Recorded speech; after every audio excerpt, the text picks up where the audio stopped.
Nothing steals joy more than a religious mindset. I think about an argument we were having, a debate, if you will, between a couple we knew when we were Christians that were talking to us about deconstructing, how we had to come back to the faith and how wrong we were. And Candy told the wife of this couple that, she had found joy finally in the first time of her life, really experienced life to the fullest. And the response from the Christian wife was, and I quote, "I have joy," angrily, succinct, just this tone of not joy being expressed. And I think Candy's dad always would say it the best when he was dealing with Candy when she was a young child, saying, "Stop being silly, stop being goofy. Faith is a serious business." Because we have to be out promoting the word of Christ. We have to show what this is about. We have to represent him in a proper way. And I remember taking that on myself, being a young Christian in the evangelical world, coming into groups and trying to have my personality show. And I'm a goofy guy. I slip in little innuendos here. I see things in a different light or a different angle and express that. And it went over like a turd in a punch bowl. A lot of times people just wouldn't get it. They would just kind of shake their head and be like, "This guy." And I learned quickly. I had to shield a lot of my personality. I had to cut back on what I experienced as being humorous or fun or joyful in life, and really just shelter who I was and guard what was letting out. And I think that's kind of an aspect that a lot of people experience in the faith, that they're constantly guarded, protecting themselves, protecting their image, making sure that nothing gets out of place. No more than anything highlights that on our weekly trips to church with the kids in the back seat and the last 10 minutes of the drive, constantly going over the rules of how to properly behave at church, or the small group we were going to, or this family event full of Christians that we're going to.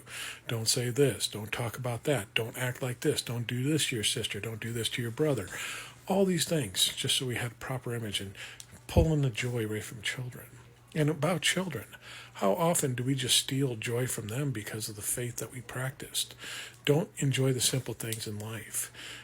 God forbid you laughed at a fart that was cracked in a quiet room in a church setting. That would be awful. We don't bring shame to that person. We don't find it silly or humorous. That's crass. That's inappropriate behavior to laugh at a bodily function that happened. Don't make faces at your friends. Don't dance around in a weird, just unadmiring way to the Lord while songs are being sung. Don't be rumpling around in your papers. Just constantly taking away the curiosity of a child and the joy that they experience in the little simplistic things of life. And I think that's a great example of what happens. We teach the children right there. This is sacred places. We act certain ways and we don't express ourselves. And what's it lead to is a bunch of people that can't be themselves. They have to shield themselves, guard themselves, protect themselves from the judgment of others upon them, because eyes are constantly upon them.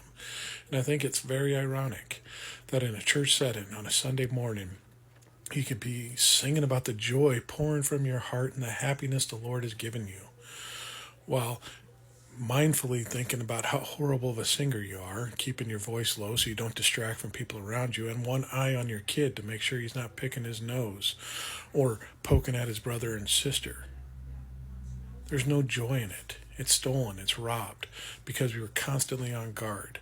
Because not of the message that's being, not because of the what is supposed to be the amplification of the word and what's going on and everything else, but because man dictated this.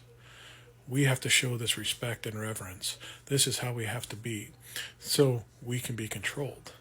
When we start controlling who we are and shielding who we are, we've given over our power and control to everyone else. Be yourself. Be who you want to be. Because we finally experienced joy once we left the church, and we can start seeing life for all it was and what it was worth.